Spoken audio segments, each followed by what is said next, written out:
ng mga pagpunang umano'y pagpapabaya sa mga itinuturing na National Cultural Heritage sa lungsod ng Maynila.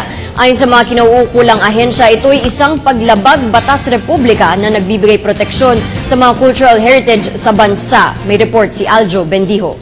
Ang Metropolitan Theater, Paco Train Station sa Maynila at ang ginibang Benguet Building sa Ortigas na gawa ni national artist Leandro Locsin at ang High Alay Building sa Taft Avenue sa Maynila ay ang ilan lamang sa mga strukturang kabilang sa National Cultural Heritage ng bansa dahil sa kani-kanila mga historical values na dapat sana'y pangalagaan. Sumisimbolo o tumatata kasi ang mga strukturang ito sa galing, talino at pagmamahal sa bayan ng mga Pilipinong may gawa nito. Nakakalungkot lamang dahil tila hindi ito masyado nabibigyan na ng pansin ng modernong panahon. Ang Benguet Building ay dinimolish upang pagtayuan ng modernong commercial building na pagmeme-ari mano ng isang mayamang negosyante na nagpapatakbo ng mga shopping malls at real estate tulad ng mga condominiums sa bansa. Batay sa Republic Act 10066, inutusan ng batas na ito ang Estado na protektahan, paunlarin at i-conserve ang mga historical at cultural heritage at resources ng bansa.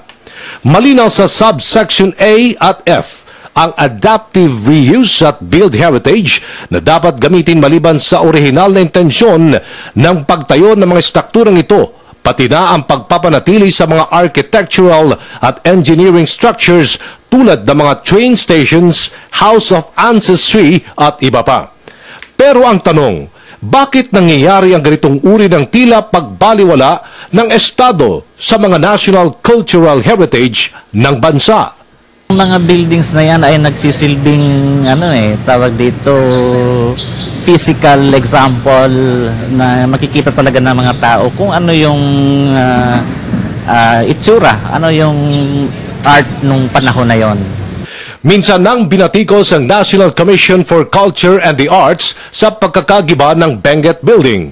Ang NCAA kasi ang ahensya ng pamalaan kung saan ipinagkaloob ang kapangyarihang ipatupad ng batas para protektahan ang Filipino cultural heritage, kasama na rito ang ilang mga makasaysayang arkitektura ng Pilipinas.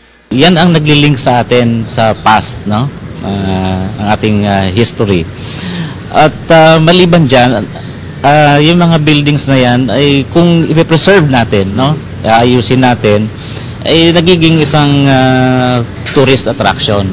So dapat yan ang tingnan ng mga may-ari ng building o mga namamahala sa pamahalaan na sana bigyan niya ng importansya yung pag-preserve ng building. Para sa Telebisyon ng Bayan, Aljo Bendijo.